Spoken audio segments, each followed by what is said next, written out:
Hola Coralia, buenas tardes. Hola, buenas tardes, Raúl, ¿qué tal? Muy bien, encantado de... gracias por atendernos. Bueno, para nosotros es una entrevista especial difundir este libro, Bruma Adentro, que vas a presentar este mismo viernes. Y yo te quería empezar preguntando que qué tienes con la bruma, porque parece recurrente en tus obras, tanto esta como las anteriores. Sí, la bruma es un elemento de mi infancia, muy presente en mi infancia. Yo, si me voy a recordar los primeros recuerdos que tengo de niña, que yo calculo que podría tener 3 o 4 añitos, la bruma está siempre por ahí, porque yo me crié en los Altos de Moya, más concretamente en Fontanales, y durante, por lo menos en aquella época, ahora ha cambiado un poquito, pero en aquella época la bruma era el paisaje habitual, pero ahora en Bruma Adentro toma otro cariz, un poquito más de ambientación en una época en la que había, según lo entiendo yo, mucha inconsciencia, mucha ignorancia, falta de conocimiento de uno mismo, porque eso no se potenciaba, y esa bruma, ¿no? Digamos que está como forma como una confusión un poco en la cabeza de la gente de esa época, es la metáfora que utilizo ahora más bien en Bruma Adentro, ¿no? En la que los personajes hablan un poco conscientemente, pero desde su inconsciencia, o sea, con la bruma en la cabeza, intentando hacerse conscientes de su situación y de lo que le está pasando. Y esa conexión, como contabas y como decíamos al principio, viene de tu anterior obra, Hijas de la Bruma, ahora Bruma Adentro. ¿Qué tienen en común y en qué se diferencian estas dos obras? Pues como acabamos de decir, la bruma es un elemento común, aunque toma quizás ciertos sentidos distintos en el tema de la ambientación y en el papel que juegan en cada una de las dos.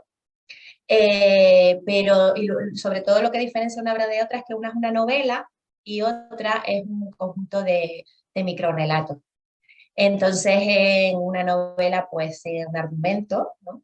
Un argumento coherente, pero los microrelatos lo que, no, lo que me ha permitido ahora es jugar con diferentes voces, dar voces a personajes que yo quería contar, pero que no me cupieron de alguna manera en el argumento de Hijas de la Bruma. Quizás eso es lo más importante, porque al final sigue siendo la misma época y el mismo entorno. Las medianías de Gran Canaria durante la guerra civil y la posguerra. Ujú. Y bueno, con esta bruma de fondo, esta bruma que lo integra todo y que cuenta estos microrelatos, que no poemas, ¿no? ¿No? Entiendo que es un libro de microrelatos realmente, escritos en prosa. Em, bueno, yo te quería preguntar qué es exactamente lo que el leitmotiv principal de esta obra, de Bruma Adentro, y qué es lo que se va a encontrar el lector cuando abra esta portada azul tan bonita y qué es lo que se va a encontrar dentro y qué es lo que va a leer. Sí, pues fíjate que yo los concebí como microrelatos, pero las personas que los han leído encuentran en ellas cierto contenido poético. Algunas personas lo califican como prosa poética, otros lo clasifican como una mezcla, o sea, hay un poquito de las dos cosas. Eh, y se me fue el hilo aquí. Se me fue el hilo, me dijiste que se iba a Sí, encontrar, que un se iba a poco qué encontrar se va a en la encontrar. persona, Mm. cuál es el leitmotiv. Vale. Pues la idea de escribir Bruma Adentro fue una sorpresa para mí, me vino de sorpresa, estaba haciendo un taller con el escritor Santiago Gil y en uno de los ejercicios nos pidió, sin él saber lo que a mí me tocaba el tema de la bruma, de las medianías, nos pidió un relato sobre un pastor que caminaba por la bruma de Pavón a principios del siglo XX, 1910, 1914, algo así, no. Entonces a mí aquello me hizo boom, me produjo una emoción muy grande y me inspiró un relato basado en la vida de mi abuelo, más concretamente en la muerte de mi abuelo. Mi abuelo era pastor y se movía por esos caminos. Y yo hice un relato recogiendo ese paisaje, pero dentro de su cabeza enferma de Alzheimer. Entonces ese relato a mi profesor le gustó mucho y me lanzó el guante y me dijo, ¿por qué no haces más relatos de este tipo? Con todas las historias que tú conoces de esos mundos de las medianías. Porque claro, ya yo había hecho mucha documentación previa para la novela. Y cuando me dijo eso, pues a mí me animó mucho a empezar a trabajar y empecé a escribir y así fue como salió Bruma Adentro. Realmente fue como algo inesperado. Ujú. Acabas de hablar de tu abuelo, ¿no? Y hay una Sí. importancia, hay un hilo conductor muy importante en esta obra que son los antepasados. ¿Cómo traes esos antepasados familiares de la zona donde tú te crías a esta obra? ¿Cómo llegan? Es que vienen solos, Raúl, la verdad. Empiezo a escribir, escribo lo de mi abuelo y ya me salen cuestiones relacionadas con mi madre, con mi abuela, con una tía mía que falleció de niña, con historias de vecinos que oí en algún momento, que estaban en mi cabeza y que salieron también. Vinieron solas y hablo de los ancestros porque a mí es un tema que me apasiona, siempre me ha apasionado, sobre todo esa época, porque de alguna manera gente cercana a mí la vivieron, la vivió mi abuelo, bueno, mis abuelos, mis padres, y veo un contraste tan grande en la vida que llevaron ellos y la vida que llevamos nosotros, que por eso yo creo que me interesa tanto, ¿no? Reflejar todo eso, recordarlo, traerlo otra vez a la memoria, honrarlo, mostrárselo a las nuevas generaciones. Yo creo que esa es mi principal motivación, es lo que me lleva a escribir sobre ellos, una y otra vez. Exacto. Y además hay una cuestión muy interesante, ¿no? Que son personas que a lo mejor no tuvieron voz en su momento, no se expresaron, no llegaron. Eh, Sabemos cómo ha sido la historia de Canarias, sabemos la situación del campesinado durante el siglo XX y demás, y a lo mejor estas personas no se llegaron a expresar, su voz no trascendió, sus costumbres, sus formas de vida. Entiendo que una digamos, de los objetivos que buscas con esta obra también es dar voz a quien no la tuvo en vida, ¿no?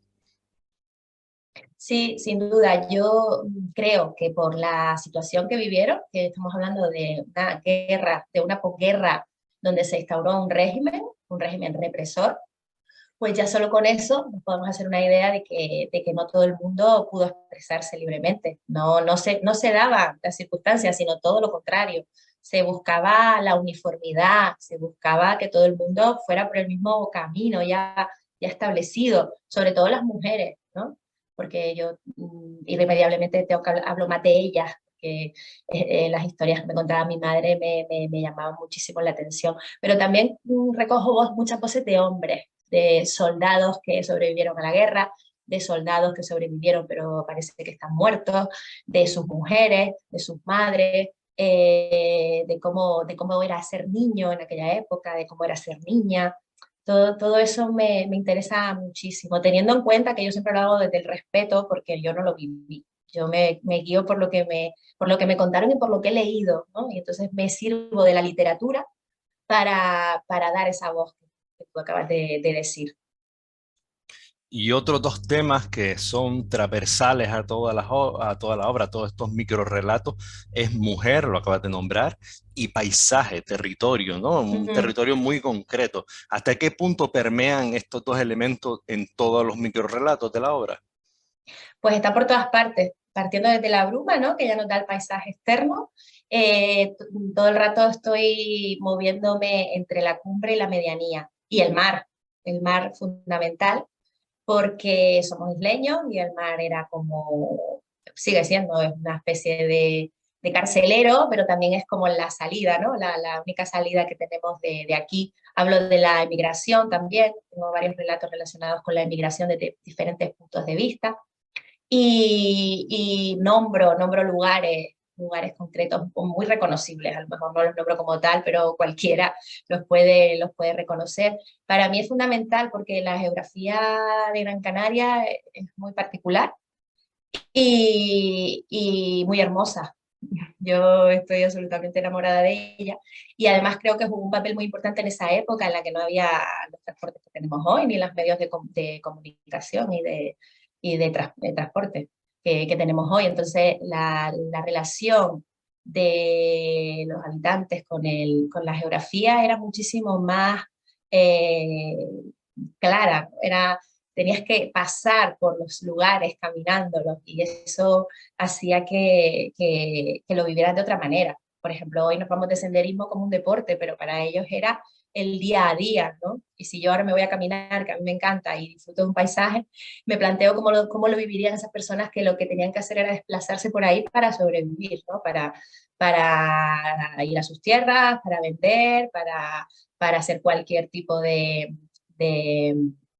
de diligencia, para cualquier historia tenían que patearse el territorio, ¿no? Cómo lo amarían y a la vez lo odiarían, pienso yo, que no tenía que ser tampoco tan sencillo. Entonces el paisaje para mí es muy importante, también lo que comentaste antes de la relación del campesino con la tierra. Mis abuelos eran medianeros, por lo que eso supone, la medianería venía siendo un resquicio del feudalismo.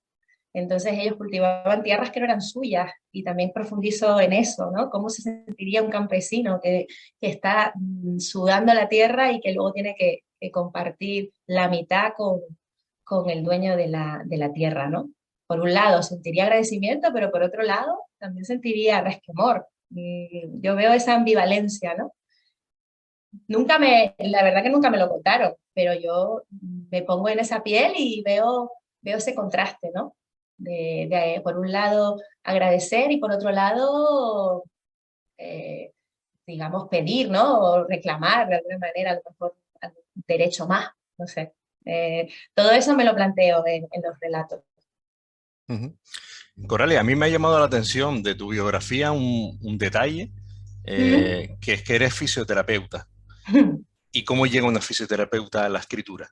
Porque me imagino que este camino ha sido un camino totalmente consciente y digamos, paralelo a tu profesión que ejerce día a día, con el que te ganas la vida. ¿Cómo fue Sí, ese arribo? ¿O fue por algo supuesto. natural?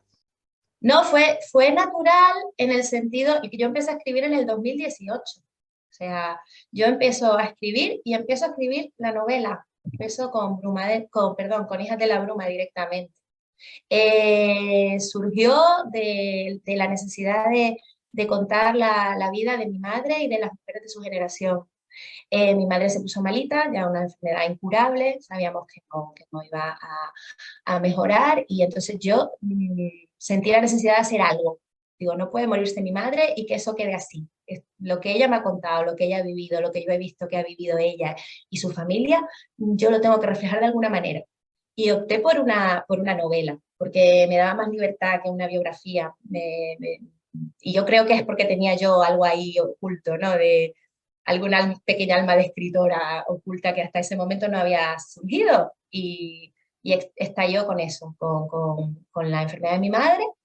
Y ahí fue cuando empecé y realmente se ha ido dando todo una cosa detrás de otra sin mucho esfuerzo, la verdad. O sea, yo, si una cosa estoy disfrutando es eso, que las cosas van viniendo por sí solas, yo me dejo un poco llevar por lo que me viene a la mente y al corazón y ahora sale el segundo libro y yo estoy muy agradecida por este camino que ha venido a mostrárseme ahora y que yo he querido seguir. La verdad que ha sido así. Ujú. Un libro que se presenta este viernes en el Teatro Hespérides de Guía, este viernes 21 de octubre. Y ya para concluir, Coralia, hemos hablado ampliamente de esta obra, una obra muy especial para ti, en la cual tú digamos que cuentas parte de tu historia, que no a lo mejor en tu figura concretamente, pero sí alrededor de la misma, de tus antepasados y demás. Si alguien tuviera alguna, te dijera, bueno, ¿por qué tengo que comprar este libro, Coralia? ¿Qué le dirías tú? Pues porque creo que vería reflejado una una época de nuestra historia reciente en un lugar en un lugar muy, digamos, peculiar, en el sentido de que para mí las medianías y las cumbres de Gran Canaria son un paisaje peculiar, tanto humano como geográfico. Encontrarían una serie de voces que quizás nunca se habían planteado que existieran, o quizás nunca ha leído sobre ellas, no lo sé. Yo la verdad que no sé si hay otros escritores que se han ocupado de este ámbito. Si no fuera así, pues encontrarían eso, las vivencias de unas personas que vivieron, por lo menos a través de mi imaginación, en ese ambiente y en esa época, porque yo creo que no es lo mismo la guerra civil de posguerra, que sí ha sido reflejado por otros autores en lo que viene siendo la capital, por ejemplo, las capitales, o las zonas más costeras, que en las medianías y la cumbre de Gran Canaria. Pues Coralia, que haya mucha suerte con esta obra, que también será la de la Fundación Tamaimos, la de también la literatura y la creación hecha en Canarias. Y nada, simplemente agradecerte que nos hayas atendido para esta entrevista. Muchísimas gracias a ti, me he sentido muy cómoda y siempre es un placer compartir mi obra con el público a través de esta entrevista y a través del libro. Muchas gracias.